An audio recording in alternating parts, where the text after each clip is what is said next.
உங்கள் எல்லாத்துக்கும் வணக்கம். நான் உங்கள் முத்து பிரகாஷ் பேசுகிறேன். நான் இன்றைக்கி பேசோட டாபிக் பேர் என்னென்னு பார்த்துருக்கீங்க. ஆக்சுவலாக நம்மளுடைய நம்ம செந்தில் பாலாஜி அவர்கள் சில எம்எல்ஏக்களிடம் தலைமறைவாக இருக்குது. ஆக்சுவலாக என்னென்னா, இவர் கட்சியில் இருக்க எம்எல்ஏக்கள் தாவேகா கட்சியில் இருக்க எம்எல்ஏக்களை பேரம் பேசினார். அதனால் 180 கோடி மேலே தராங்களா. எப்படின்னா 10 எம்எல்ஏக்கள் எதிராக வாக்கு போடுறோம். அதாவது அதே கட்சியில் இருந்துக்கிட்டு நீ எதிராக வாக்கு போடுற, அதாவது தாவேக்காவுக்கு எதிராக நம்பிக்கையில்லா தீர்மானத்தில் வாக்கு போட்டால் 6 மாதம் கழித்து நம்பிக்கையில்லா தீர்மானம் கொண்டு வரப்போ இது மாதிரி நடக்கிறதுக்காக இந்த மாதிரியான ஒரு வேலையை செய்வதற்காக பண்ணியிருக்காங்க. சரவணன்ற ஒரு எம்எல்ஏ கம்ப்ளைண்ட் பண்ணியிருக்காரு. அதனால் செந்தில் பாலாஜியும் அவருடைய தம்பி அசோக்குமார் தலைமறைவாக இருக்கிறாங்க.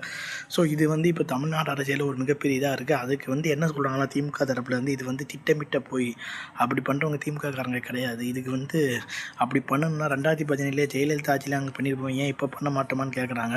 இதனால் இதை நான் நம்ப போடுறேன். செந்தில் பாலாஜியும் இதை சட்ட ரீதியில் அணுகுவன்னு சொல்லியிருக்காங்க. ஸோ இதை எப்படி பண்ண போகிறாங்கன்னு தெரியல. தமிழ்நாட்டில் 6 மாதம் தாக்கு பிடிக்காதுன்ட்டு இப்போ ஸ்டாலின் அவர்கள் எல்லா இடத்துலையும் சொல்லிக்கிட்டு இருக்காரு, முன்னாள் முதல்வர்.